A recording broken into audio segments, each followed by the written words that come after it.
بسم الله والحمد لله وصلى الله وسلم على رسول الله وعلى آله وصحابته ومن تبعهم بإحسان إلى يوم الدين. أما بعد، نسأل الله الجميع العلم النافع والعمل الصالح.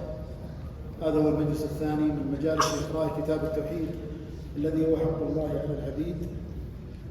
نسأل الله الإعانة والتيسير في ختمه. وقد وصلنا عند باب باب ما جاء في الرقى والتمائم. بسم الله الرحمن الرحيم. اللهم اغفر لنا ولشيخنا ولمصنف الكتاب ولجميع المسلمين. قال المصنف رحمه الله: باب ما جاء في الرقى والتمائم. في الصحيح عن ابي بشير الانصاري رضي الله عنه انه كان مع رسول الله صلى الله عليه وسلم في بعض اسفاره فارسل رسولا لا يبقين في باب ما جاء في الرقى والتمائم. قال مناسبة الباب لكتاب التوحيد أنه استمرار في ذكر الأشياء التي تخل بعقيدة التوحيد من الرقى والتمائم الشركية، من الرقى والتمائم الشركية. طيب نعم، تكمل. في الصحيح عن ابي بشير الانصاري رضي الله عنه انه كان مع رسول الله صلى الله عليه وسلم في بعض اسفاره فارسل رسولا من لا يبقين في رقبه بعير قلاده من وتر او قلاده الا قطعت. وعن ابي مسعود رضي الله عنه قال: سمعت رسول الله صلى الله عليه وسلم يقول: ان الرقى والتمائم والتولة شرك. رواه احمد وابو داود.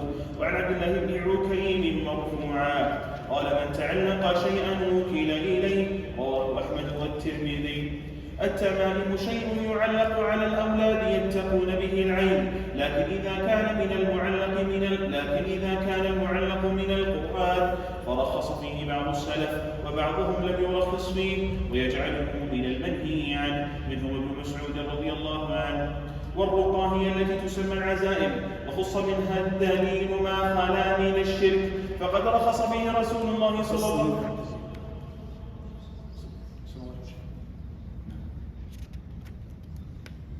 والرقى هي التي تسمى العزائم، وخص منها الدليل ما خلا من الشرك، فقد رخص فيه رسول الله صلى الله عليه وسلم من العين والحمى. والتولة هي شيء يصنعونه يزعمون أنه يحبب المرأة إلى زوجها والرجل إلى امرأته. وروى أحمد عن رويفع قال لي رسول الله صلى الله عليه وسلم: يا رويفع، لعل الحياة تطول بك، فأخبر الناس أن من عقد لحيته أو تقلد وترى أو استنجى برجيع دابة أو عظم فإن محمدا بريء منه. وعن سعيد بن جبير قال: من قطع تميمة من إنسان كان كعد رقبة. رواه وكيع. وله عن إبراهيم قال: كانوا يكرهون التمائم كلها من القرآن وغير القرآن. فيه مسائل: الأولى تفسير الرقى والتمائم، الثانية تفسير التولة، الثالثة أن هذه الثلاث كلها من الشرك من غير استثناء، الرابعة أن الرقية بالكلام الحق من العين والحمى ليس من ذلك، الخامسة أن التميمة إذا كانت من القرآن فقد اختلف العلماء هل هي من ذلك أو لا، السادسة أن تعليق الأوتار على الدواب من العين من ذلك، السابعة الوعيد الشديد على من تعلق وترى، الثامنة فضل ثواب من قطع تميمة من إنسان، التاسعة أن كلام إبراهيم لا يخالف من تقدم من الاختلاف، لأن مراده أصحاب عبد الله بن مسعود. باب من تغرب. الباب السابق ايش قال المؤلف؟ باب ما جاء في الرقى والتمائم، ثم قال في الصحيح. ايش قال؟ في الصحيح. ما معنى قوله في الصحيح؟ نعم، في صحيح البخاري. موافقين يا شباب؟ ايش؟ لا، إذا قال المؤلف في الصحيح معناه في صحيح البخاري. طيب إذن خذه، جزاك الله خير. هذا صحيح البخاري. شوف سؤال وجاء الصحيح نفسه. طيب إذن باب ما جاء في الرقى والتمام قال في الصحيح. إذا قال في الصحيحين بدون جائزة. تصير صحيح البخاري مسلم. طيب نأتي إن شاء الله. طيب الآن الباب اللي بعده باب التاسع. نعم. باب من تبرك بشجرة أو حجر ونحوهما. وقول الله وش قلنا يا إخوان مناسبة هذا الباب؟ يلا الآن استنبطوا أنتم. استمرار. مو قلنا كم باب عندنا؟ 11 بابا، الحين ما زلنا باقي. يلا استمرار ذكر شركيات المنافية للتوحيد أو منافية لكمال التوحيد. فالشيخ الآن قاعد يسرد 11 باب من الأشياء التي تنافي التوحيد وتنافي كماله. من هذه التبرك بالشجر أو الحجر. مش علاقة الشجر والحجر؟ ينفع يضر له. وذلك جاب أدلة من القرآن والحديث أن يوجد أناس يتبركون بالشجر والحجر في زمن النبوة، ويستمر هذا إلى إلى آخر الزمان، حتى بعدنا بعد هذا الزمان. يعني يوجد أحيانا في مناطق حتى في جزيرة العرب ستعود بعض مظاهر الشرك. من يذكر لي دليل؟ لا تقوم الساعة على ذي الخلصة. ذي الخلصة. وين ذي الخلصة؟ أنكم تروحون بعد المشكلة. لا قريب هنا في منطقة اسمها تبالة. وين هذه؟ قريبة من ايش؟ بلا لا تقول كبير يزعلون علينا. في فيشة تبالة، منطقة معروفة. طيب فيها صنم هدم في زمن النبي صلى الله عليه وسلم، اسمه ايش؟ ذو الخلصة. ستعود تشييده من جديد وتعود عبادته أيضا. هذا علم من أعلام النبوة، ما في مجال. النبي أخبر سيقع، ليس رضا منه لكن خبر صادق، وحي من الله. فيقع أشياء يعني مثل نزول عيسى بن مريم وخروج المسيح الدجال ويأجوج ومأجوج، هذه أخبار صح ولا لا؟ تقع ولا هي واقعة؟ ستقع. كذلك هذا سيقع. وهذا يدل على ماذا؟ على أهمية نشر التوحيد والتحذير من الشرك. لأن متى يظهر هذا؟ إذا قل من يحذر. ولذلك القاعدة احفظوها يا أخوان: إذا قل المنكر كثر المنكر. واعكسوها: وإذا كثر المنكر إيش؟ قل المنكر. هذه يسمى في الرياضيات أو بالفيزياء تناسب طردي ولا عكسي؟ ما في أحد يدرس فيزياء؟ تناسب عكسي. إذا قل المنكر، يعني قل الناس اللي تنكر المنكرات وعظموا الشرك، إيش يصير؟ كثر المنكر. وإذا كثر المنكر، هذا ينكر وهذا ينكر هذا ينكر، الناس تستحي، فيها إيمان، فهذا يقل المنكر، يتحرك. لأن في ناس كالعلاج، في ناس يأثر العلاج عليه في يوم، في ناس يأثر عليه العلاج في كم؟ يومين. يقول استخدمه يومين ثلاث، في يقول استخدمه 10 أيام 3 مرات في اليوم. فيحتاج إلى منكرين كثر من الأدوية لين يزول المرض. في ناس مرة واحدة يكفيه، مرة واحدة مرتين يكفيه، وهكذا. ولذلك لابد، يقول الله تعالى: كنتم خير أمة أخرجت للناس تأمرون بالمعروف وتنهون عن المنكر. وأعظم المعروف الدعوة للتوحيد، وأعظم النهي عن المنكر هو النهي عن إيش؟ الشرك بالله. افهموا يا إخوان، ليس بس المنكر أغنية ولا يعني شيء دخان أو شيء، لا، أعظم المنكر هو الشرك بالله، وأعظم المعروف هو توحيد الله، وغيرها أيضا من أبواب الخير في المعروف ومن أبواب الشر في المنكر. نعم شيخ. باب من تبرك بشجرة أو حجر ونحوهما. وقول الله تعالى: فرأيتم اللات والعزى ومناة الثالثة الأخرى ألكم الذكر وله الأنثى تلك إذا قسمة ضيزى إن هي إلا أسماء سميتموها أنتم وآباؤكم ما أنزل الله بها من سلطان إن يتبعون إلا الظن وما تهوى الأنفس ولقد جاءهم من ربهم الهدى. هذه أسماء أحجار عبدت من دون الله، الآن تجينا شجرة. نعم. عن أبي واقد الليثي قال: خرجنا مع رسول الله صلى الله عليه وسلم إلى حنين ونحن حدثاء عهد بكفر. وش معنى حدثاء عهد بكفر؟ للتو أسلموا، يعني قبل أيام قليلة كانوا كفار، أسلموا حديثا، يعني يسموها في مصطلح الحديث مسلمين جدد. إيش سووا؟ نعم. ونحن حدثاء عهد بكفر. وللمشركين سدرة يعكفون عندها وينوطون بها أسلحتهم. العكوف هو طول المكث واللزوم، لذلك يسمى الاعتكاف هو البقاء في المسجد. هم يبقون عند الشجرة وأيضا ينوطون، والنوط هو التعليق، يعلقون عليه الأسلحة. ماذا يفعلون؟ كأنهم يشحنون أسلحتهم مثل ما تشحن الجوال. إذا نستنبط من هذا أن شحن الجوال حرام. مشكلة ذا الحين يأتون بأحكام جديدة. لا، الجوال فعلا يشحن بكهرباء، لكن هذول كانوا فعلا يشحنونه، يظنون أن هذا السلاح إذا وضع على هذه الشجرة ثم أخذه صاحبه قتل به الأعداء وانتصر على أعدائه. هكذا كانوا يعتقدون، يظنون أن في الشجرة طاقة وشيء ينتقل إلى السلاح ويكون سببا للنصر. وهل هذا واقعي؟ لا، لكن الجوال في كهرباء فعلا. أين أكمل يا شيخ؟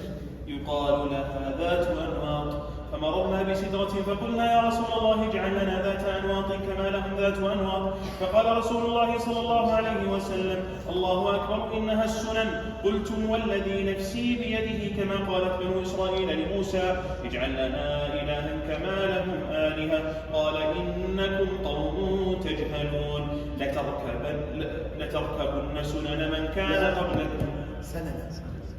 لتركبن السنن. في سنن وهي اللي عندكم سنن ولا سنن؟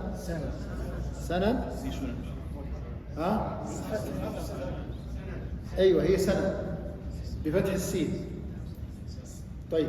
لتركبن سنن من كان قبلكم.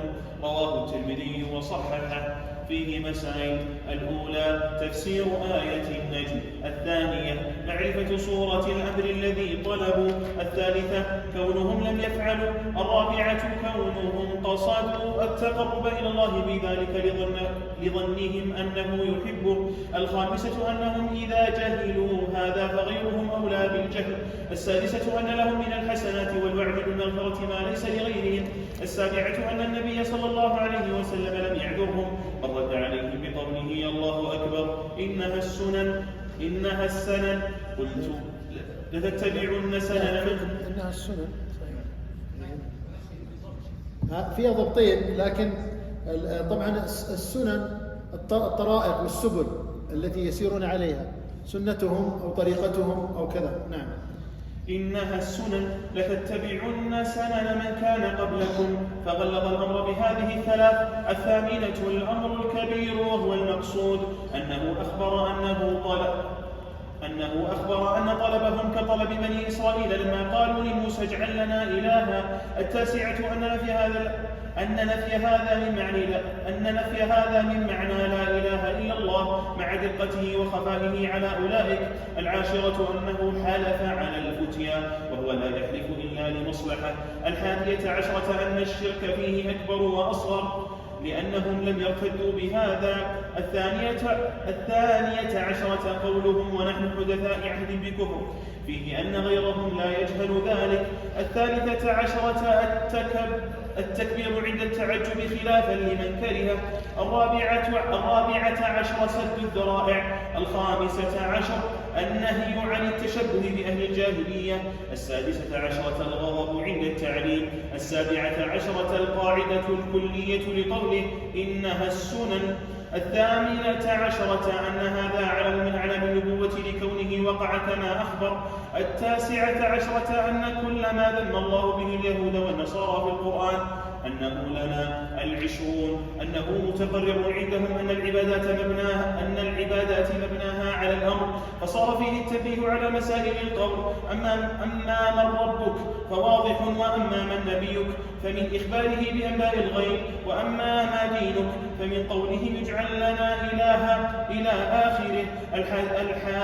21 أن سنة أهل الكتاب مذمومة كسنة المشركين. 22 أن المنتقل من الباطل الذي اعتاده قلبه لا يؤمن أن يكون في قلبه بقية من تلك العادة لقولهم ونحن حدثاء عهد بكم.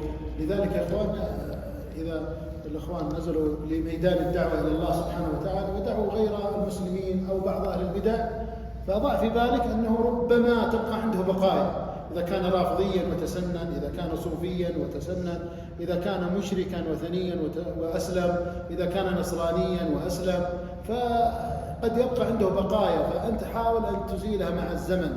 وإذا رأيت عليه شيء مباشرة أول بأول، وهذا شيء طبيعي أن يحصل منه هذا، فقد حصل من خيار الناس وهم صحابة رسول الله، وقعوا في شيء لو استمروا فيه لكانوا مشركين، ولكن النبي صلى الله عليه وسلم نبههم عليه فانزجروا، لأنهم يعني في باب التعليم. ولذلك ينبغي عليكم إذا دعيت الإنسان واهتدى على يديه أو اهتدى على يدي غيرك وكانوا المعتدين الجدد، لابد أن تغرس في عقله أنك لا تحيط بالدين ولا بالعلم وأنت ما زلت في أول الطريق، فاحرص على التعلم وتصحيح الأخطاء التي قد تقع لك.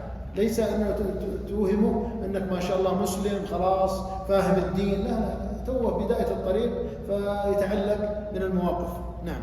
باب ما جاء في الذبح لغير الله. الآن عليكم مناسبة، يلا يا أخوان عليكم المناسبة.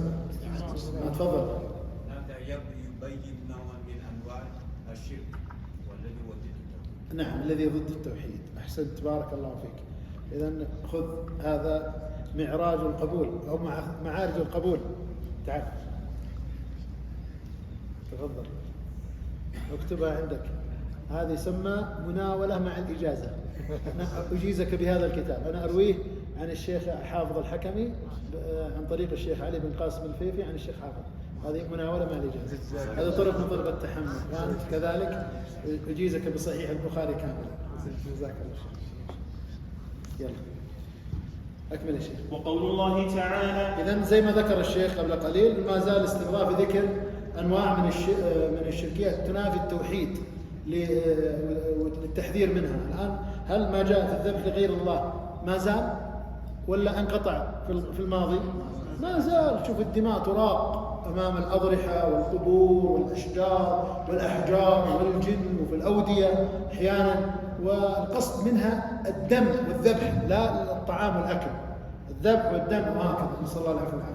نعم.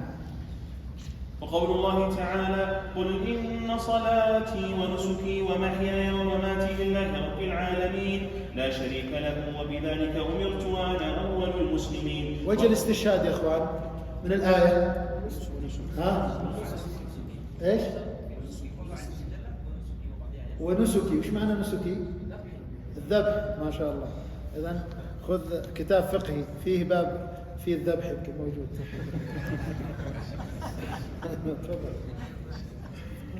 تفضل شيخ. ما تريد المناولة أيضا؟ ها؟ طيب يجوزك بها أيضا زاد مستقبل. يلا يا أخي.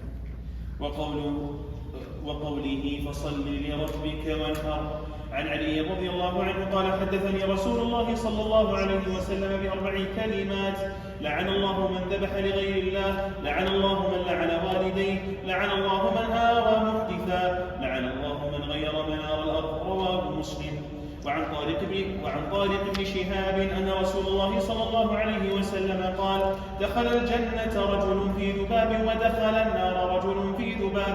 قالوا: وكيف ذلك يا رسول الله؟ قال: مر رجلان على قوم لهم صنم لا يجوزه أحد حتى يقرب له شيئا، فقالوا لأحدهما: قرب.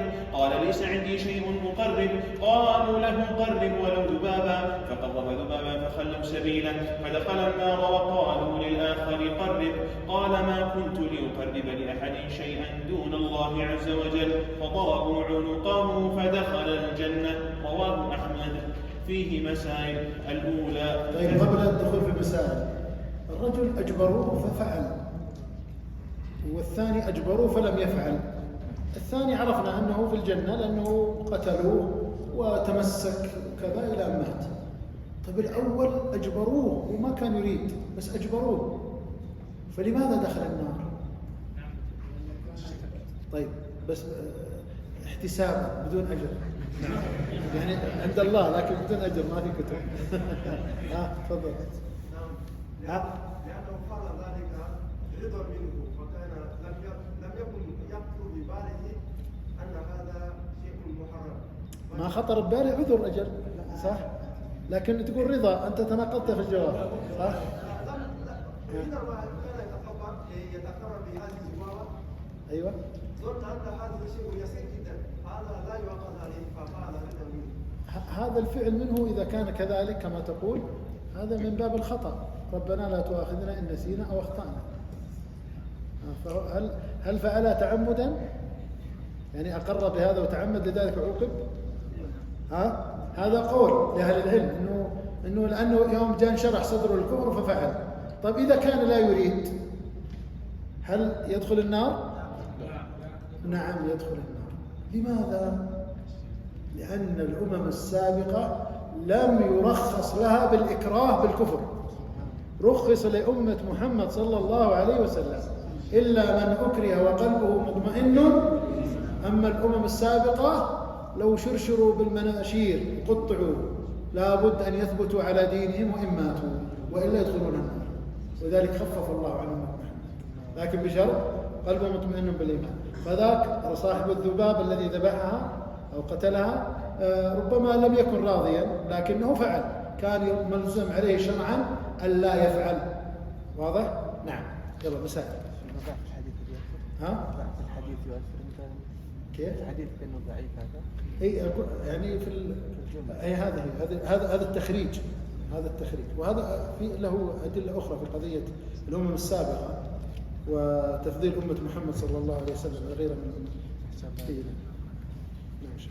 فيه مسائل: الأولى تفسير قل إن صلاتي ونسكي، الثانية تفسير فصل لربك وانحر، الثالثة البداءة بلعنة من ذبح لغير الله، الرابعة لعن من لعن والديه، ومنه أن تلعن والدي الرجل فيلعن والديك، الخامسة لعن من آوى محدثا وهو الرجل يحدث شيئا يجب فيه حق الله فيلتجئ إلى من يجيره من ذلك، السادسة لعن من غير منار الأرض وهي المراسيم التي تفرق بين حقك وحق جارك من الأرض فتغيرها بتقديم أو تأخير، السابعة الفرق بين لعن المعين ولعن أهل المعاصي على سبيل العموم، الثامنة هذه القصة العظيمة وهي قصة الذباب، التاسعة كونه دخل النار بسبب ذلك الذباب الذي لم يقصد بل فعله تخلصا من شرهم، العاشرة معرفة قدر الشرك في قلوب المؤمنين كيف صبر ذلك على القتل ولم يوافقهم على طلبهم مع كونهم لم يطلبوا إلا العمل الظاهر،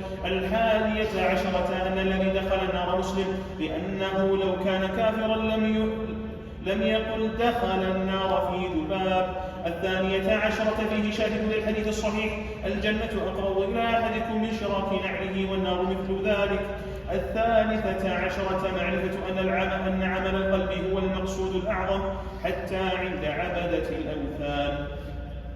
باب لا يذبح لله بمكان يذبح فيه لغير الله، وقول الله تعالى. وهذا أيضا هذا الباب باب لا يذبح بمكان يذبح فيه لغير الله، مناسبة الكتاب بدون جائزة. طيب ما زال يفسر لنا يبين الأشياء التي يعني الأعمال التي تؤدي إلى الشرك. نعم. قال هنا أنه تابع للباب الذي قبله، لأن الذي قبله فيه بيان حكم الذبح لغير الله، وهذا الباب فيه منع الوسيلة الموصلة إلى ذلك ومنع التشبه بأهله، لأن هذا لا يذبح لله بمكان يذبح فيه لغير الله، وفي الحقيقة أصلا لا يذبح لغير الله. هذا الباب أنه هذا الرجل لا يذبح لغير الله، هو يذبح لله لكنه يتقصد أو يختار مكان كان المشركون يذبحون فيه لغير الله. لاحظتوا الفعلين مختلفين، في مشركين يذبحون لغير الله، جاء رجل مسلم راح نفس المكان وذبح من؟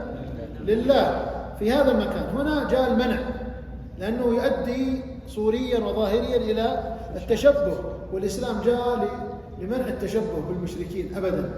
لا يذبح لله بمكان يذبح فيه لغير الله. وقول الله تعالى وقول الله تعالى: لا تقم فيه أبدا لمسجد أسس على التقوى من أول يوم أحق أن تقوم فيه رجال يحبون أن يتطهروا والله يحب المطهرين. هذا له علاقة بالذبح؟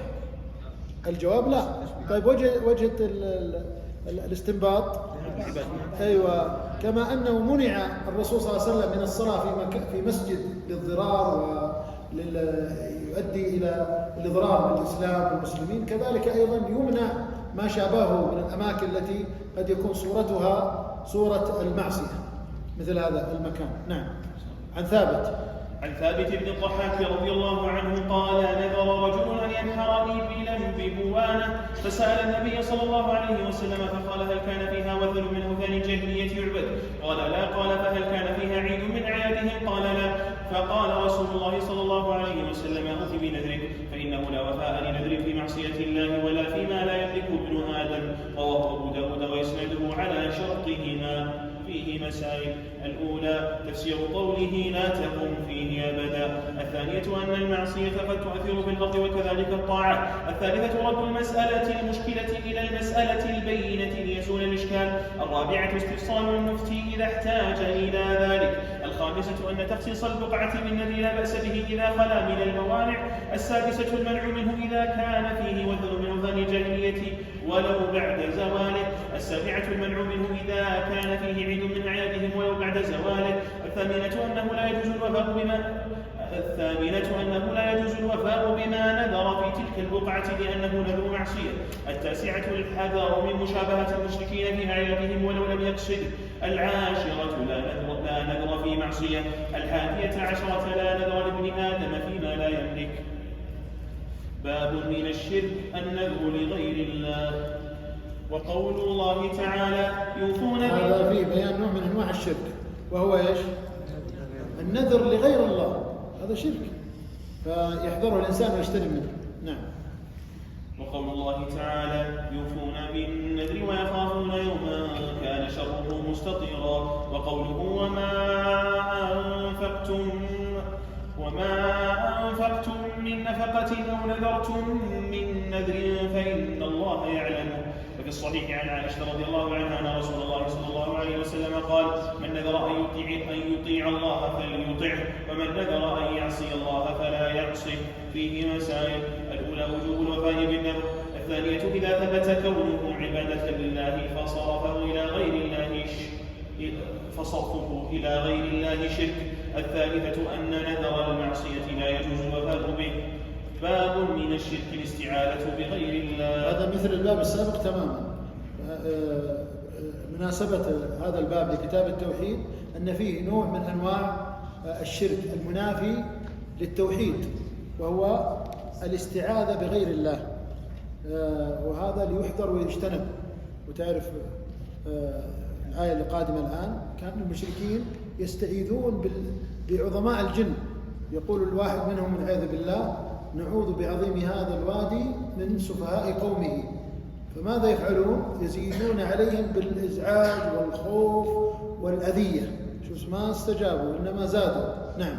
باب من الشرك الاستعاذة بغير الله. وقول الله تعالى وأنه كان رجال من الإنس يعوذون برجال من الجن فزادوهم رهقا. عن خولة بنت حكيم رضي الله عنها قالت سمعت رسول الله صلى الله عليه وسلم يقول من نزل منزلا فقال أعوذ بكلمات الله التامات من شر ما خلق لم يضره شيء حتى يرحل من منزله. ذلك رواه مسلم. فيه مسائل: الأولى تفسير آية الجن. الثانية كونه من الشرك. الثالثة الاستدلال على ذلك بالحديث لأن العلماء يستدلون به على كلمات الله غير مخلوقة. قالوا لأن الاستعاذة بالمخلوق الشرك. الرابعة فضيلة هذا الدعاء مع اختصاره. الخامسة أن كون الشيء يحصل به منفعة دنيوية من كف شر أو جلب نفع لا يدل على أنه ليس من الشرك. باب من الشرك أن يستغيث بغير الله أو يدعو غيره. هذا مناسبة هذا الباب لكتاب التوحيد أن فيه ذكر نوع من أنواع الشرك المنافي للتوحيد وهو الاستغاثة بغير الله أو دعاء غير الله سبحانه وتعالى. فهذا الفعل شرك ينافي التوحيد. نعم. باب من الشرك أن يستغيث بغير الله أو يدعو غيره. وقول الله تعالى ولا تدع من دون الله ما لا ينفعك ولا يضرك فإن فعلت فإنك إذا من الظالمين. وإن يمسسك الله بضر فلا كاشف له إلا هو وإن يردك بخير فلا راد لفضله يصيب به من يشاء من عباده وهو الغفور الرحيم. وقوله فابتغوا عند الله الرزق واعبدوه واشكروا له إليه ترجعون. وقوله ومن أضل ممن يدعو من دون الله من لا يستجيب له إلى يوم القيامة وهم عن دعائهم غافلون وإذا حشر الناس كانوا لهم أعداء وكانوا بعبادتهم كافرين وقوله أمن يجيب المضطر إذا دعاه ويكشف السوء ويجعلكم خلفاء الأرض أإله مع الله قليلا ما تذكرون.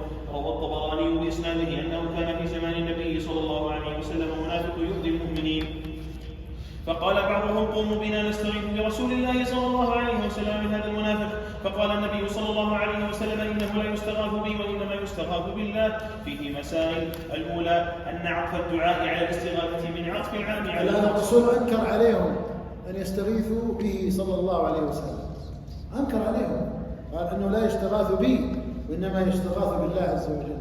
كيف الآن يعني ولو كان الصحابة استغيث بهم أحياء كذلك وآل بيت النبي كذلك وعلى رأسهم علي رضي الله عنه وارضاه لا يقبل الشرك أبدا. ومع ذلك الآن المنتسبين إلى محبتهم وإلى تقديمهم على غيرهم ممن يقول نحن شيعتهم يدعون علي ويدعون الحسين ويدعون آل بيت النبي صلى الله عليه وسلم ويستغيثون بهم كما يستغيثون بالله. وكما يقول بعضهم والعياذ بالله كلمة كفر وشرك، يقول نادي عليا مظهر العجائب تجده عونا لك في النوائب، ويصيح فيها وينادي فيها ويربي الناس عليها. أي توحيد وأي دين وأي إيمان، بل والله هو الشرك الأكبر المخرج من الملة، نسأل الله العافية. نعم. فيه مسائل. الأولى أن عطف الدعاء على الاستغاثة من عطف العام على الخاص. الثانية تفسير قوله ولا تدع من دون الله ما لا ينفعك ولا يضرك. الثالثة أن هذا هو الشرك الأكبر. الرابعة أن أصلح الناس لو يفعله إرضاء لغيره صار من الظالمين. الخامسة تفسير الآية التي بعدها. السادسة كون ذلك لا ينفع في الدنيا مع كونه كفرا. السابعة تفسير الآية الثالثة. الثامنة أن طلب الرزق لا ينبغي إلا من الله كما أن الجنة لا تطلب إلا منه. التاسعة تفسير الآية الرابعة. العاشرة أنه لا أضل ممن دعا غير الله. 11 أنه غافل عن دعاء الداعي لا يدري عنه. 12 أن تلك الدعوة سبب لبغض المدعو للداعي وعداوته له. 13 تسمية تلك الدعوة عبادة للمدعو. 14 كفر المدعو بتلك العبادة. 15 أن هذه هي سبب كونه أضل الناس. 16 تفسير الآية الخامسة. 17 الأمر العجيب وهو إقرار عبدة الأوثان بأنه لا يجيب المضطر إلا الله، ولأجل هذا يدعونه في شدائد مخلصين له الدين. 18 حماية المصطفى حمى التوحيد والتأدب مع الله. باب قول الله تعالى أيشركون ما لا يخلق شيئا وهم يخلقون ولا يستطيعون لهم نصرا ولا أنفسهم ينصرون. وقوله والذين تدعون. مناسبة هذا الباب لكتاب التوحيد، المصنف رحمه الله تعالى بين فيه الأدلة على بطلان الشرك، فقال استدلالا بهذه الآية أيشركون ما لا يخلق شيئا وهم يخلقون. فهؤلاء المعبودون من دون الله هل يخلقون شيئا؟ من خلقهم؟ الله، فهم مخلوقون.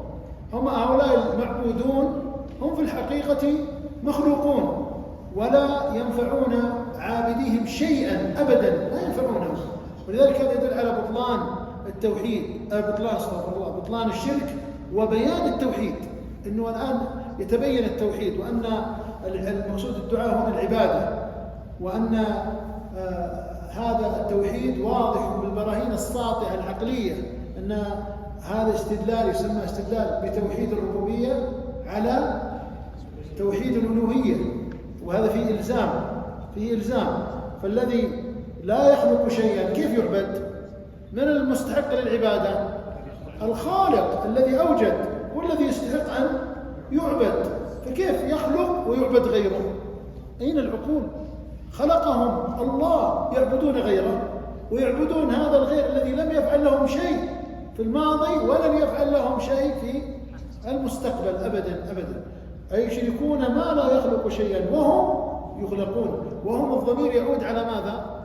على المعبودين، هؤلاء الآلهة اللي اتخذها الناس، وهم يخلقون، أي هؤلاء الآلهة التي تعبدونها هم في الحقيقة إيش؟ مخلوقون ليسوا خالقين. ولا يستطيعون لهم نصرا، يعني لا ينصرون من دعاهم أو عبدهم أو استغاث بهم. إذن ليش تضيع وقتك وجهدك وتغضب ربك وتدعو هذا المخلوق المسكين كمن يعبد بقرة أو حجر أو شجر أو نجم ساطع أو شمس أو قمر أو بشر يأكل ويجوع ويمرض ويموت ويعني يصيبه ما يصيب البشر. كيف يعبد؟ كيف العقول هذا؟ ولكن الإنسان إذا رأى مبتلى يحمد الله سبحانه وتعالى، وكما قال ابن القيم رحمه الله تعالى إذا الإنسان رأى مبتلى قال: واجعل لقلبك مقلتين كلاهما من خشية الرحمن باكيتان، لو شاء ربك كنت أيضا مثله، فالقلب بين أصابع الرحمن. الإنسان يقول: يا مقلب القلوب ثبت قلوبنا على طاعتك. الإنسان يوم يرى المبتلين بالشرك والوثنية وعبادة الأضرحة والقبور والذبح لها ودعاها والتمسك فيها، والآن الشركات التواصل تبث الشرك يا أخوان، شركات التواصل زي التيك توك وزي اليوتيوب وغيرها تساعد أهل البدع الآن بنشر المقاطع بالمئات الآلاف بل بالملايين، وتصل إلى جميع المسلمين في شتى أنحاء الأرض. فإذا افتتح ضريح أو افتتح معبد أو افتتح مكان وانتشر هذه المقاطع له، تشوف المسلمين يعني ينتشر والناس تراه. وإذا وضعوا سياجا على قبر أو على ضريح أو افتتحوا مرقد أو افتتحوا مكان أو سووا نشاط لهم في عبادة غير الله، رآه العالم كله. يفترض أن الناس إذا رأوا مثل هذه الأشياء يحمدون ربهم على نعمة التوحيد وعلى معرفة الشرك والحذر منه. نعم شيخ. وقوله: والذين تدعون من دونه ما يملكون من قطمير إن تدعوهم لا يسمعوا دعاءكم ولو سمعوا ما استجابوا لكم ويوم القيامة يكفرون بشرككم ولا ينبئك مثل خبير. وفي الصحيح عن أنس قال: شج النبي صلى الله عليه وسلم يوم أحد وكسرت رباعيته فقال: كيف يفلح قوم شجوا نبيهم؟ فنزلت: ليس لك من الأمر شيء. وفيه عن ابن عمر رضي الله عنهما أنه سمع رسول الله صلى الله عليه وسلم يقول إذا رفع رأسه من الركوع في الركعة الأخيرة من الفجر: اللهم العن فلانا وفلانا، بعدما يقول سمع الله لمن حمده ربنا ولك الحمد، فأنزل الله: ليس لك من الأمر شيء. وفي رواية: يدعو على صفوان بن أمية وسهيل بن عمرو والحارث بن هشام، فنزلت: ليس لك من الأمر شيء. وفيه عن أبي هريرة رضي الله عنه قال: قام رسول الله صلى الله عليه وسلم حين أنزل عليه: وأنذر عشيرتك الأقربين. قال: يا معشر قريش، أو كلمة نحوها: اشتروا أنفسكم لا أغني عنكم من الله شيئا. يا عباس بن عبد المطلب، لا أغني عنك من الله شيئا. يا صفية عمة رسول الله، لا أغني عنك من الله شيئا. ويا فاطمة بنت محمد سليلهما لما شئت، لا أغني عنك من الله شيئا. فيه مسائل: الأولى تفسير الآيتين، الثانية قصة أحد، الثالثة قنوت سيد المرسلين وخلفه سادات الأولياء يؤمنون في الصلاة، الرابعة أن المدعو عليهم كفار، الخامسة أنهم فعلوا أشياء ما فعلها غالب الكفار، منها شجهم نبيهم وحرصهم على قتله، ومنها التمثيل بالقتل مع أنهم بنو عمهم. السادسة أنزل الله عليه في ذلك: ليس لك من الأمر شيء. السابعة قوله: أو يتوب عليهم أو يعذبهم فتاب عليهم فآمنوا. الثامنة القنوت في النوازل. التاسعة تسمية المدعو عليهم بالصلاة لأسمائهم وأسماء آبائهم. العاشرة لعن المعين في القنوت. 11 قصته صلى الله عليه وسلم لما أنزل عليه: وأنذر عشيرتك الأقربين. 12 جده صلى الله عليه وسلم في هذا الأمر بحيث فعل ما نسب بسببه إلى الجنون، وكذلك لو يفعله مسلم الآن. 13 قوله صلى الله عليه وسلم للأبعد والأقرب: لا أغني عنك من الله شيئا، حتى قال: يا فاطمة بنت محمد، لا أغني عنك من الله شيئا. فإذا صرح وهو سيد المرسلين بأنه لا يغني شيئا عن سيدة نساء العالمين، وآمن الإنسان أنه لا يقول إلا الحق، ثم نظر فيما وقع في القلوب خواص الناس اليوم، تبين له التوحيد وغربة الدين. باب قول الله تعالى حتى إذا فزع عن قلوبهم قالوا ماذا قال ربكم قالوا الحق وهو العلي الكبير. هذا باب. طيب هذا الباب حتى إذا فزع عن قلوبهم، هل في سؤالين أو هو سؤال مرتبط بسؤال آخر؟ هل بين هذا الباب والباب الذي قبله ارتباط؟ وما وجه هذا الارتباط إذا كان بينهم فعلا ارتباط؟ وهذا الجواب عليه جائزة، له أجر وعليه جائزة. أول ما رأيته رفع يده أنت، تفضل. فيه ارتباط. نعم جميل. ما هو في ارتباط ما عليه جائزة كامل، عليه جائزة. أنت جهزت لغيرك. الارتباط الآية التي سبقت تدل على ضعف المعبودين من دون الله. جميل. ومن ضمنهم الملائكة. جميل. أن الملائكة لا يخلقون بل هم عباد يطيعون أمر ربهم. طيب إذن أنت ماشي صح الحين، كمل. باقي لمسة بسيطة. النتيجة هم عباد الله. أيوة. لا يجوز أن يعبدوا من دون الله. ممتاز. فهمتم يا إخوان؟ الملائكة هذا الباب له ارتباط بالباب الذي قبله. فالباب الذي قبله أي يشركون ما لا يخلق شيئا وهم يخلقون، يعني يعبدون ما لا ينفعهم وأيضا هم مخلوقين مثلهم. طيب فجاء بالملائكة الذين هم أعظم الناس خلقا وأقواهم ولهم قدرات هائلة جدا يا إخوان. جبريل كم له جناح؟ 600 جناح. 600 جناح، وجناح واحد فقط الذي عاقب الله به قرى قوم لوط، جناح واحد حمل أكثر من 23 قرية وجعل عاليها سافلها بما فيها. هذه الملائكة الأقوياء زين، انظروا ماذا يحصل لهم من خوف الله، كيف وهم يعبدون من دون الله. فهؤلاء الملائكة هم أقوى الخلق، ومع ذلك الله سبحانه وتعالى قال حتى إذا فزع عن قلوبهم قالوا ماذا قال ربكم قالوا الحق وهو العلي الكبير. وما يريده الآن من أدلة تبين أنه مقدار ضعف الملائكة أمام الله سبحانه وتعالى. تستاهل يا شيخ. طيب تعال نعطيك صحيح مسلم إن شاء الله. ارتباطه بالجواب يا شيخ. ايش ارتباط صحيح مسلم بالجواب؟ والله ما في ارتباط صحيح. بس كان جوابه قوي فأعطيناه، يستاهل مع الإجازة. أيضا اضبطها، مناولة مع الإجازة. طيب أكمل يا شيخ. في الصحيح عن ابي هريره رضي الله عنه عن النبي صلى الله عليه وسلم. دقيقة، وش قلنا في الصحيح؟ ايش معناها؟ البخاري بس، راح البخاري والحين راح مسلم.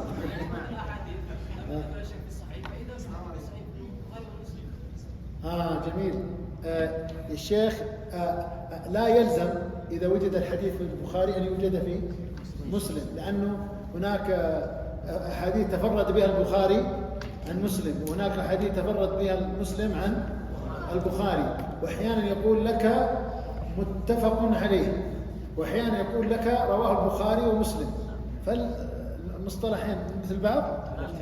إذا قلنا اتفق عليه متفق بصحتها، أو إذا قلنا رواه البخاري مسلم أو متفق عليه.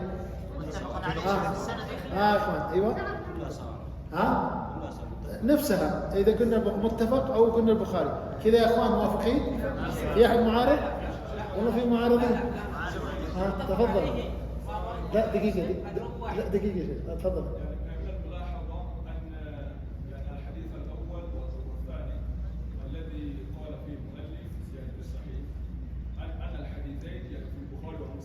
فهل نقول بأن هذا بمنهج المؤلف؟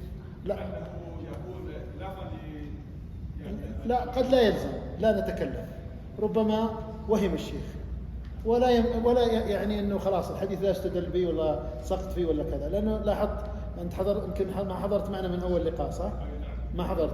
أن تكلمنا أن الشيخ كم كان عمره؟ 24 عاما. يعني في بداية التأليف. فإذا حصلت مثل هذه الهنات اليسيرة التي لا تؤثر، يعني سواء في البخاري الحديث صحيح وثابت واضح؟ لكن كفائدة نعم الأخ خليه يكمل ما دامك بدأت أنت أكمل. أيوة. اتفق عليه ما رواه البخاري ومسلم عن راوي واحد. عن راوي واحد أبو هريرة بن عمر عبد الله بن عمر، هذا يسمى اتفق يعني أو طريقة العلماء المتأخرين في عمدة الأحكام أو في رياض الصالحين أو غيره من العلماء المؤلفين، إذا قال متفق عليه يقصد أن رواه البخاري ومسلم من طريق راوي واحد صحابي واحد، وإذا قال رواه البخاري ومسلم فقد يكون من راويين اثنين عن عائشة وأبي هريرة والحديث واحد أو ألفاظه متقاربة. نعم أكمل شيء. في الصحيح عن أبي هريرة رضي الله عنه عن النبي صلى الله عليه وسلم قال: إذا قضى الله الأمر في السماء ضربت اسمعوا الحديث العظيم هذا، اسمعوا يا إخوان تأملوا. نعم. ضربت الملائكة بأجنحتها خضعانا لقوله كأنه سلسلة على صفوان ينفذه من ذلك، حتى إذا فزع عن قلوبهم قالوا ماذا قال ربكم؟ قالوا الحق وهو العلي الكبير. فيسمعها مسترق السمع ومسترق السمع هكذا بعضه فوق بعض، وصفه سفيان بكفه فحرفها وبدد بين أصابعه، فيسمع الكلمة فيلقيها إلى من تحته ثم يلقيها الآخر إلى من تحته حتى يلقيها على لسان الساحر أو الكاهن، فربما أدركه الشهاب قبل أن يلقيها وربما ألقاها قبل أن يدركه، فيكذب معها 100 كذبة، فيقال أليس قد قال لنا يوم كذا كذا كذا وكذا، فيصدق بتلك الكلمة التي سمعت من السماء. وعن النواس بن سمعان رضي الله عنه قال: قال رسول الله صلى الله عليه وسلم: إذا أراد الله تعالى أن يحيي بالأمر تكلم بالوحي أخذت السماء منه رجفة، أو قال رعدة شديدة خوفا من الله عز وجل، فإذا سمع ذلك أهل السماوات صعقوا وخروا لله سجدا، فيكون أول من يرفع رأسه جبريل فيكلمه الله من وحيه بما أراد، ثم يمر جبريل على الملائكة، وكلما مر بسماء سأله ملائكتها ماذا قال ربنا يا جبريل؟ فيقول جبريل قال الحق وهو العلي الكبير، فيقول كلهم مثل ما قال جبريل، فينتهي جبريل بالوحي إلى حيث أمره الله عز وجل. فيه مسائل: الأولى تفسير الآية. ذكر في الحديث السابق الراوي قال مسترق السمع، يعني اللي الشياطين اللي يركب بعضهم فوق بعض، قال فوق بعض، وصفه سفيان بكفه فحرفها وبدد بين أصابعه. كيف يا إخوان؟ بهذا الشكل.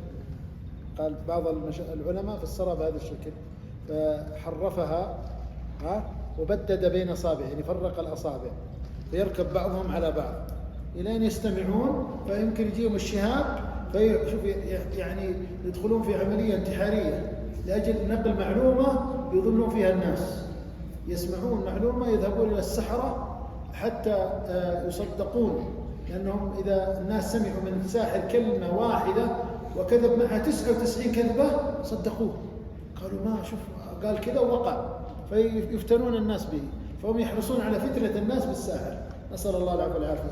وهنا يأتي دور طلبة العلم الذين يحضرون الدروس ويقرؤون الأحاديث ويفهمون يعرفون ألاعيب السحرة وخططهم ومداخيلهم وأمورهم. ولذلك يعني بعض المناطق قد يبتلى الناس فيها برجل يظهر أنه صالح، فإذا مات ودفن في قبره يخرج إلى الناس بصورته وصوته، طيب، ثم يطلب من الناس أشياء ويسمعونها، فإذا فعلوها يعني يشفى بعض المرضى الذين كانوا مصابين بمرض. هذا يفتن الناس به ولا ما يفتنون؟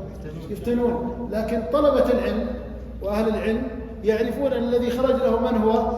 شيطان، وقد أصاب هؤلاء المرضى هو الشيطان أو أتباعه، فعندما يقولون افعلوا كذا الشياطين تستجيب وتذهب فيشفى المريض، فيظنون أنه شفاهم هذا الشخص الذي مات وظهر في صورته شيطان. وطالب العلم يعرف هذا الكلام، لكن الجاهل يقول له كذب عيني وصدقك أنت، يقول كذب رأيته شوف يا ابني، شوف يا زوجتي، كيف أصدق؟ أنت وهابي، أنت عندك مبادئ منحرفة، أنت كذا وكذا، ويبدأ يتكلم عليك ولا يقبل منك، نسأل الله العافية والعافية. نعم، أجمل شيء.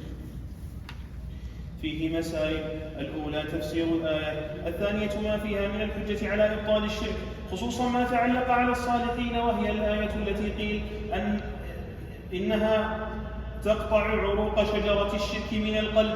الثالثة تفسير قوله قالوا الحق وهو العلي الكبير. الرابعة سبب سؤالهم عن ذلك. الخامسة أن جبريل يجيبهم بعد ذلك بقوله قال كذا وكذا. السادسة ذكر أن أول من يرفع رأسه جبريل. السابعة أنه يقول لأهل السماوات كلهم لأنهم يسألون.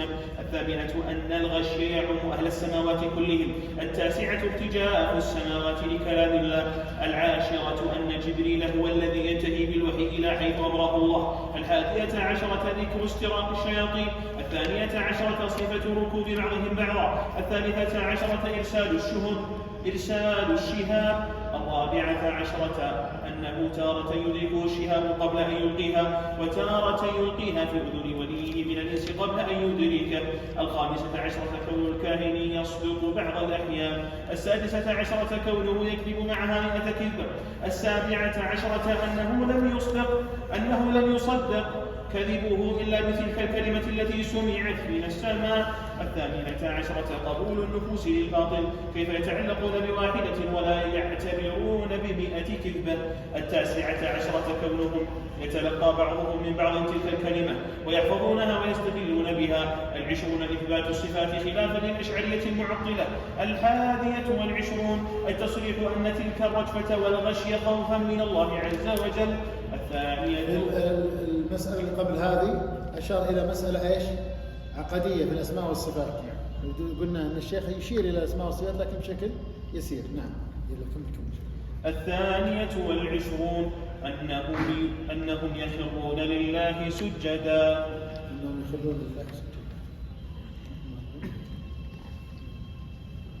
إخوان نكمل بعد الأذان. نكمل ناخذ 10 دقائق نتوقف، ولا تبغون الاستراحة بعد الصلاة؟ ناخذ وقت يسير. ها؟ كيف؟ نكمل بعد الأذان ونستريح بعد الصلاة إذا الواحد يحتاج دوره. قبل الإقامة بقليل نتوقف، بس إنه تعرف الحمامات حتزدحم، لكن بعد الصلاة إن شاء الله تأخذون راحتكم إن شاء الله. الله أكبر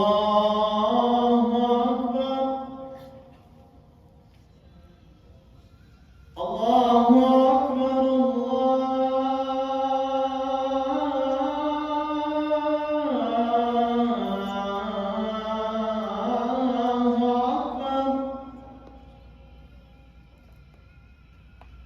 أشهد أن لا إله إلا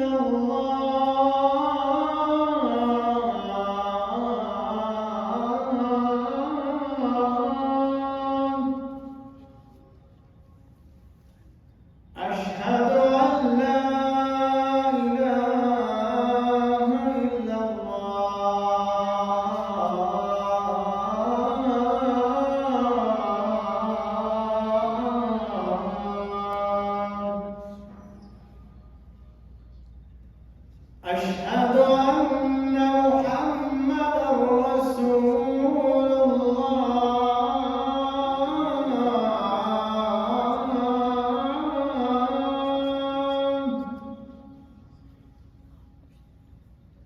أشهد أن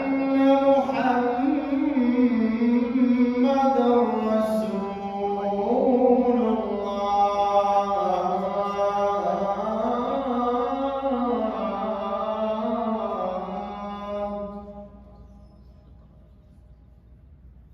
حي على الصلاة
الشيخ القراءة ترى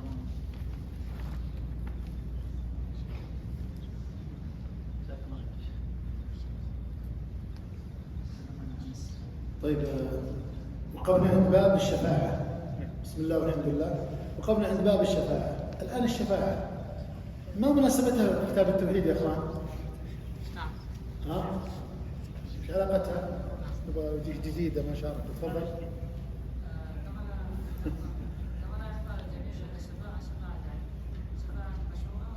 اي لا شك، بس اقصد ابغى بس الربط سريع. ايوه. هنا ذكر الشيخ ان الشفاعة الممنوعة هي التي تطلب بغير الله، فهذا طبعا من الوعد ومن الشرك. طيب. الشفاعة التي تطلب بغير الله. طيب. فحذر المؤلف من هذا النقيض. جميل. طبعا الشيخ الان ذكر باب الشفاعة كذا. الان احنا نبغى ايش نقول؟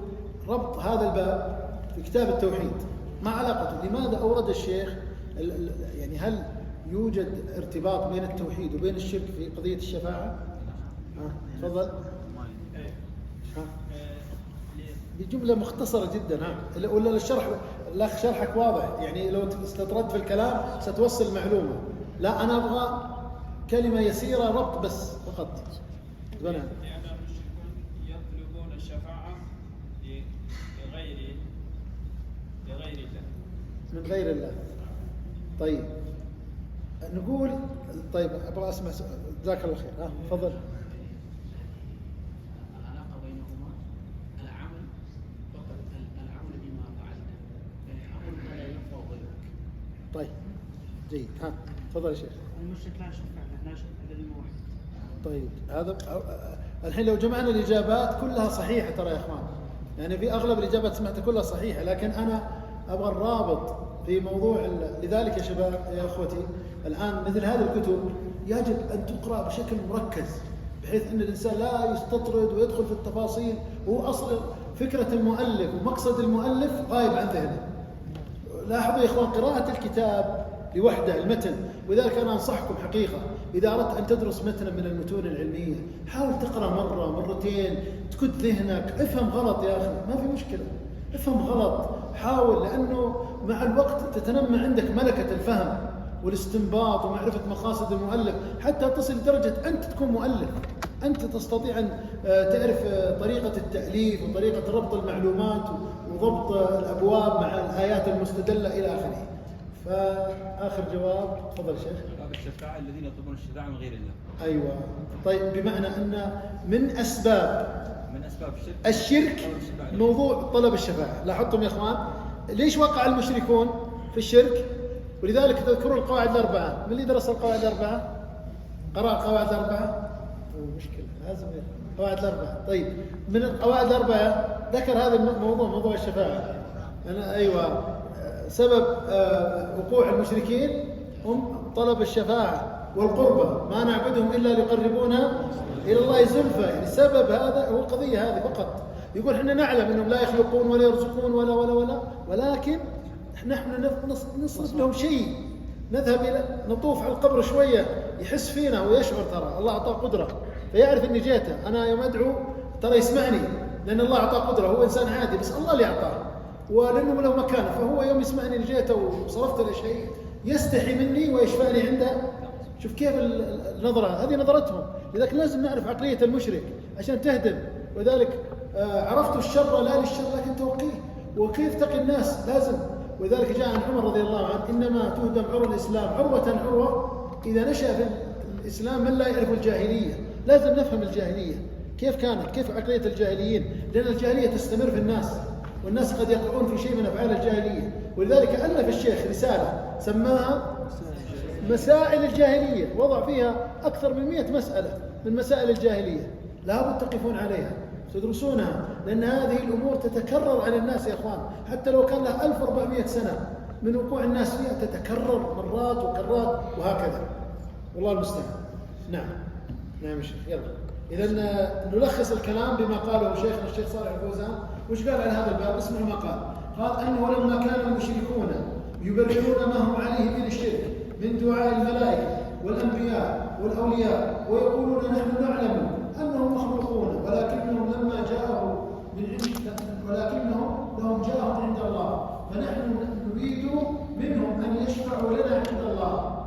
وأراد المصنف رحمه الله بهذا الباب إقامة الحجج على أن ذلك هو علم الشرك الذي نهى الله عنه وأبطل كل وسيلة تؤدي إليه. وحكم يا إخوان فحكم المشركين بعبادتهم غير الله إلا الشفاعة، فهو الآن وضع هذا الباب ليبطلها من غير الله. نعم. أحسن الله إليكم. قال الله تعالى: باب الشفاعة، وقول الله عز وجل: وأنذر به الذين يخافون أن يحشروا إلى ربهم ليس لهم من دونه ولي ولا شفيع. وقوله: قل لله الشفاعة جميعا. وقول: من الذي يشفع عنده إلا بإذنه. وقوله: وكم من ملك في السماوات لا تغني شفاعتهم إلا من بعد أن يأذن الله من يشاء ويرضى. وقوله: قل ادعوا الذين زعمتم من دون الله لا يملكون مثقال ذرة في السماوات ولا في الأرض وما لهم فيهما من شرك وما له منهم من ظهير ولا تنفع الشفاعة عنده إلا لمن أذن له. قال ابن عباس: نفى الله عما سواه وما يتعلق به المشركون، فنفى لغيرهم وما قسم وهو يكون عملا لله ولا إلا الشفاعة، فبين أنها لا تنفع إلا لمن أذن له ربه كما قال: ولا يشفع لمن ارتضى. هذه الشفاعة التي يظن المشركون هي متبعة يوم القيامة كما نفى القرآن. أخبر النبي صلى الله عليه وسلم أنه يأتي فيسجد لربه ويحمده لأن بالشفاعة أولا، ومن قال فخلاص وكل يسمع وسط عنده وشهد شفاعة. وقال أبو هريرة رضي الله عنه: نسأل الناس بشفاعة قال: من قال لا إله إلا الله خالصة قلبه فتلك الشفاعة التي يخلص بإذن الله لا تكون لمن يشرك بالله.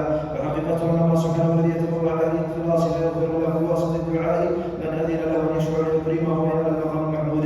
الشفاعة التي نفاها القرآن ما كان فيها شرك بهذا أثبت الشفاعة بإذنه في مواضع. وقال النبي صلى الله عليه وسلم: لا تقول لله توحيد الإخلاص انتهى كلامه فيه مسائل. إذن يا إخوان يتضح من هذا الكلام اللي قرأناه جزاه الله خير القارئ شوي أسرع، اللي هو موضوع الشفاعة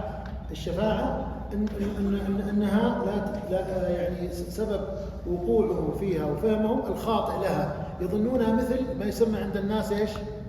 الواسطة. تسمعون الواسطة؟ يقول واسطة. فالواسطة أن الشخص هو يذهب عند المسؤول، عند الأمير، عند الملك، عند الشخص اللي عنده الموضوع، هو بنفسه يدخل عليه ويقول: السلام عليكم أنا جاي، تفضل أنا جاي أشفع لفلان. هكذا يحصل صح؟ يوم القيامة لا، من ذا الذي يشفع عنده إلا الله ليأذن ابتداء، ما هو يطلبها الإنسان. وذلك الإنسان لا يطلب الشفاعة، حتى رسول الله ما يطلبها، يأتي ويخر، شوف يخر عند العرش ويسجد لله ويسبح حتى يقول الله تعالى له: ارفع رأسك وقل يسمع وسل تعطى واشفع تشفع. هكذا تكون الشفاعة. ولذلك يوم القيامة حتى يشفع أهل الإيمان يشفعون، هذا نثبتها أن بعض المؤمنين يشفعون. فكيف تكون شفاعتهم؟ الله ليقيمهم يقول: يا فلان قم واشفع. واضح يا إخوان؟ مو بيذهب عند الله يقول: يا رب أنا أتيت أشفع لأبي، أشفع لأمي. لا، من ذا الذي يشفع عنده إلا بإذنه. ولذلك اللعن عكس الشفاعة. اللعن عكس الشفاعة. الشافع يطلب الرحمة، اللاعن يقول: يا رب أدخله النار، أنه يطلب من الله النار. اللعن هو الطرد والإبعاد عن رحمة الله، أي دخول النار. فكأن اللاعن يطلب من الله طلبا أن يدخل فلان النار، وبناء عليه اللاعنون يوم القيامة لا يشفعون للناس. شوف عقوبة لهم، اللي يلعن كثير هذا لا يشفع يوم القيامة، لأن الشفاعة عكس اللعن. الشفاعة طلب من الله أن يدخل فلان الجنة ويغفر له الخطيئة، هذا عكس تماما. نعم. في مسائل. أحسن الله عليكم. قال رحمه الله: في مسائل. الأولى تفسير القرآن، تفسير التمائم. الثانية تفسير التولى. الثالثة من هذه الثلاث كلها بالشرك بالاستثناء.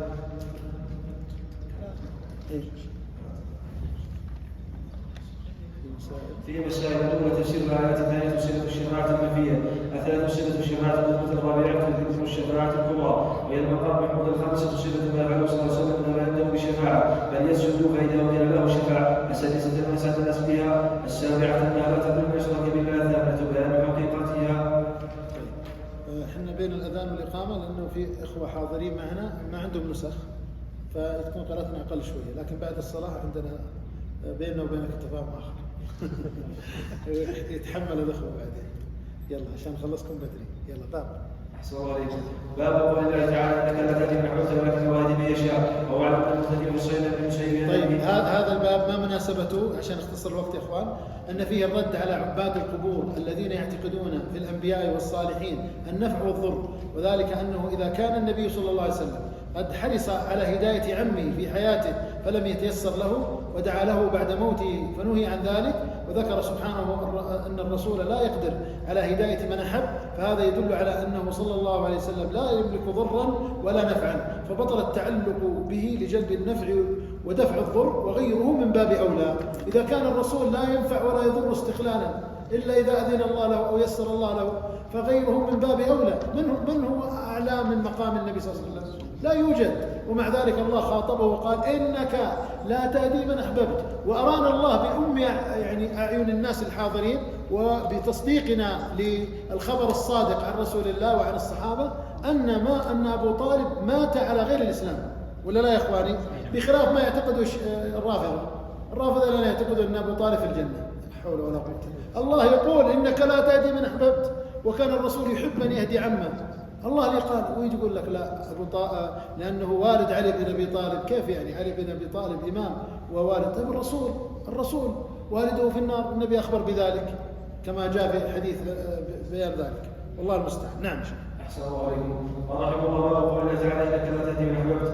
وسأل ابن سعيد النبي قال من حضرت المطلب فتجاه رسول الله صلى الله عليه وسلم عنده عبد الله بن أبي أمية، وأبو جهل فقال يا عبد الله إذا الله كلمة الحج لك بها إن الله قال له أتربع من أبي المطلب فعاد عليه النبي صلى الله عليه وسلم فعاد فكان آخر ما قال وعلى ابنة أبي المطلب وأبى أن يقول لا إله إلا الله. فقال النبي صلى الله عليه وسلم أسلم أن لك المال بن نعم.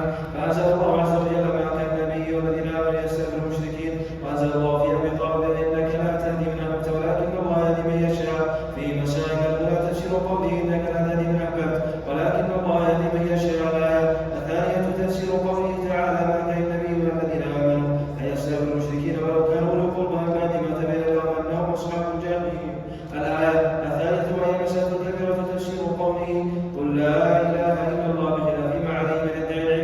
الرابعة أن أبا جهل لما عمل لقد مراد النبي صلى الله عليه وسلم إذا قال الرجل قل لا إله إلا الله فقبح الله من أبو جهل أعلم منه بأصل الإسلام.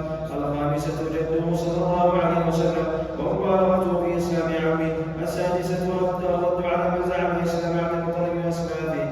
السابعة كونه صلى الله عليه وسلم استغفر له ولم يغفر له بل نهي عن ذلك. الثامنة مضرة أصحاب السوء على الإنسان. التاسعة مضرة تعظيم الأسلاف والأكابر.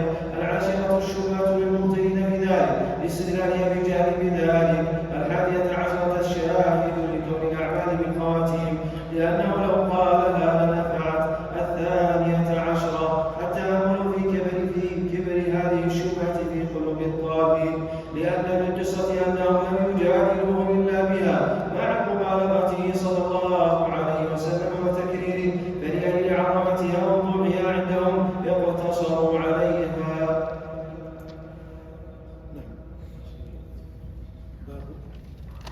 باب ما جاء أن سبب كفر بني آدم وتزكيهم دينهم هو الغلو في الصالحين. سبب أو مناسبة هذا الباب لكتاب التوحيد ما جاء أن سبب كفر بني آدم وتركهم دينهم هو إيش؟ من الأسباب التي جعلتهم يكفرون ويدخلون في أنواع من الشرك والغلو في الدين. قال أن المصنف رحمه الله لما بين بعض ما يفعله عباد القبور مع الأموات من الشرك المضاد للتوحيد أراد في هذا الباب أن يبين السبب في ذلك ليحذر ويجتنب، وهو الغلو في الصالحين. وأول الصالحين وقعت البشرية في الغلو فيهم من هم؟ ود وسواع ويغوث ويعوق ونسر. هذول كانوا رجال صالحين، ناس على التوحيد والفطرة وناس على الدين والإيمان، وماتوا جميعا. فجاء الشيطان قال صوروا لهم صور، فعظمهم الناس بذلك وصوروا لهم صور وما كانوا يعبدونهم، إلى أن استمروا سنوات طويلة. خرج جيل لا يعلم لماذا صنع أباهم هذه التماثيل، وكانوا يرون أباهم إذا رأوها عظموها فقط، لأنهم يتذكرون الصالحين فقط، هذه ذكرى. فيوم مات الآباء طلع الأبناء وعظموها وعبدوها من دون الله. نعم. أحسن الله إليكم. قال رحمه الله باب ما جاء أن سبب كفر بني آدم وترك دينهم والغلو في الصالحين. وقول الله عز وجل يا الكتاب لا تغلوا في دينكم ولا تقولوا الله إلا الحق. في الصحيح عن ابن عباس رضي الله عنه من قوله تعالى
العلم والدين شيئا أرادوا به خيرا فظن من بعدهم أنهم أرادوا به غيرا. السادسة تفسير الآية التي في سورة نوح. السابعة معرفة جبلة الآدمي في كون الحق ينقص في قلبه والباطل يزيد. الثامنة في إنشاء كل من نقل عن مر السلف أن البدع سبب للكفر. التاسعة معرفة الشيطان ما تؤول إليه البدعة ولو حسن قصد الفاعل. العاشرة معرفة القاعدة الكلية وهي النهي بمعرفة ما يقول إليه. 11 معرفة النهي عن التماثيل والحكمة في إزالتها. 13 معرفة عظم شأن هذه القصة وشدة الحاجة إليها مع الغفلة عنها. 14 وهي أعجب العجب قراءتهم أي أهل البدع إياها في كتب التفسير والحديث ومعرفتهم بمعنى الكلام وكون الله حال بينهم وبين قلوبهم حتى اعتقدوا أن فعل قوم نوح هو أفضل العبادات واعتقدوا أن ما نهى الله ورسوله عنه فهو الكفر المبيح للدم والمال.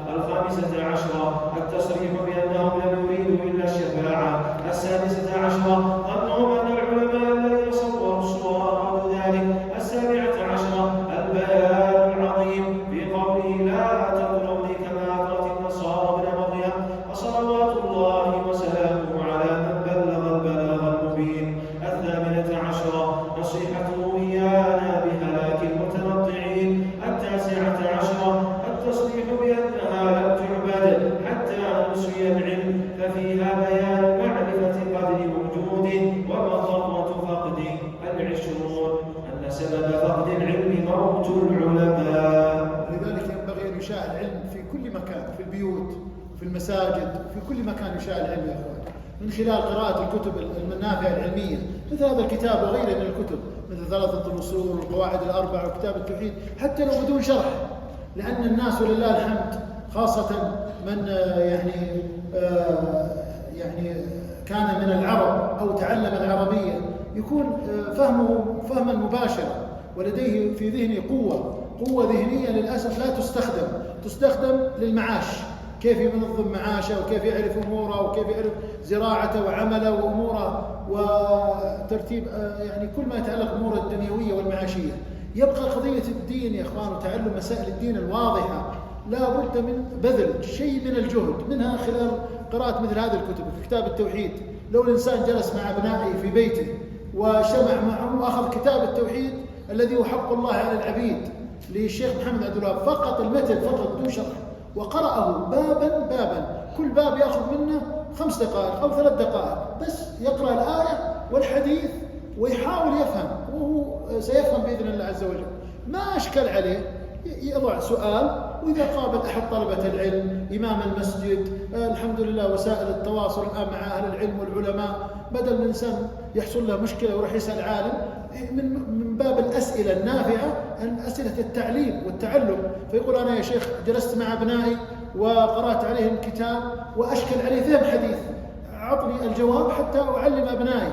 وهذا يا إخوان فيه لذة ومتعة ونوع من التعبد لله عز وجل بعبادة طلب العلم. والنبي يقول من سلك طريقا يلتمس فيه علما سهل الله له طريق الجنة وإنما يضل الناس كما ضل قوم نوح إذا مات علماؤهم ولم يتعلم بقية الناس.